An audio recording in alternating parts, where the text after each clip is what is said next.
विखेंचा raw CBI टोला, लंकेने थेट Trump card टाकलं. नमस्कार, मी मनीषा, तुम्ही पाहत आहात एम न्यूज.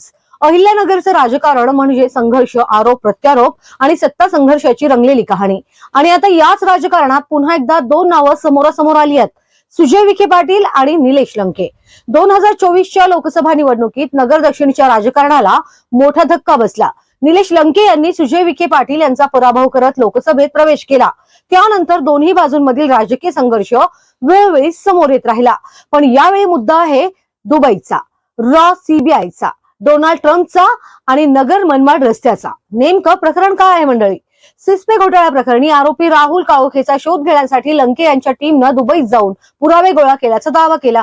यावर सुजय विखे पाटील यांनी लंकेवर उपरोधिक निशाणा साधला. ते म्हणाले, ज्याला पोलीस शोधायला नाकाम झाली तो दुबईत सापडला. मग केंद्रीय मंत्र्यांनी सीबीआय आणि रॉचे प्रमुख आमच्या खासदारांना करावं. म्हणजेच विखेंचा सवाल स्पष्ट होता. पोलीस ज्या आरोपीला शोधू शकली नाही त्याचा शोध खासदारांनी कसा लावला.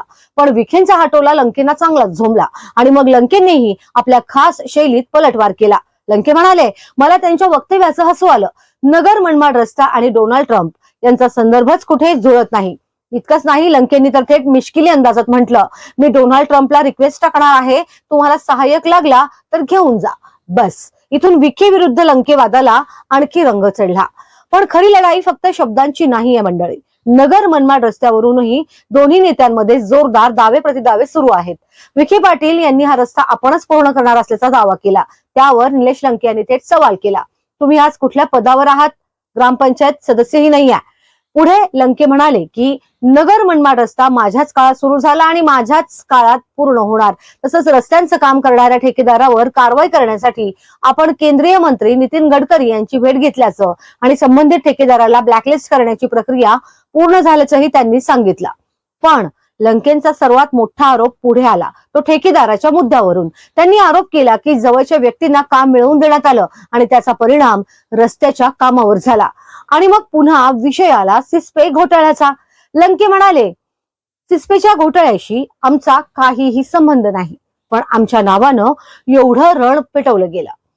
दुबईमध्ये जाऊन पुरावे गोळा केल्याचा दावा करत त्यांनी आरोपीचे फोटो, व्हिडिओ आणि तो कुठे राहत आहे या संबंधीची माहिती यंत्रणांना दिल्याचं सांगितलं. आणि शेवटी लंकेंनी विखेंवर जोरदार राजकीय प्रहार केला. फक्त भाषणं करायची, लोकांच्या प्रश्नांवर राजकारण करायचं, हा धंदा तुमचा आहे, आमचा नाही. आम्हाला लोकांच्या वेदना आहेत. आता प्रश्न असा आहे मंडळी, हा फक्त दोन नेत्यांमधल्या राजकीय वाकयुद्धाचा भाग आहे की 2024 नंतर अहिल्यानगरच्या राजकारणात सुरू झालेल्या मोठ्या संघर्षाचा हा पुढचा अध्याय आहे? एकीकडे विखेंचा रॉ सीबीआयचा टोला, दुसरीकडे लंकेंचा ट्रम्पवरून पलटवार आणि मध्ये रखडलेला नगर मनमाड रस्ता. अहिल्यानगरच्या जनतेला मात्र एकच प्रश्न आहे, रस्ता नेमका कोण पूर्ण करणार आणि आरोप प्रत्यारोपांमध्ये खरं काय? तुम्हाला विखे पाटलांचा टोला योग्य वाटतोय की निलेश लंकेंचा पलटवार जास्त दमदार आहे? कमेंट मध्ये तुमचं मत नक्की सांगा. आणि अशाच महत्वाच्या राजकारणांच्या आतल्या घडामोडींसाठी एम न्यूजला लाईक, सबस्क्राईब आणि शेअर करायला विसरू नका. नमस्कार.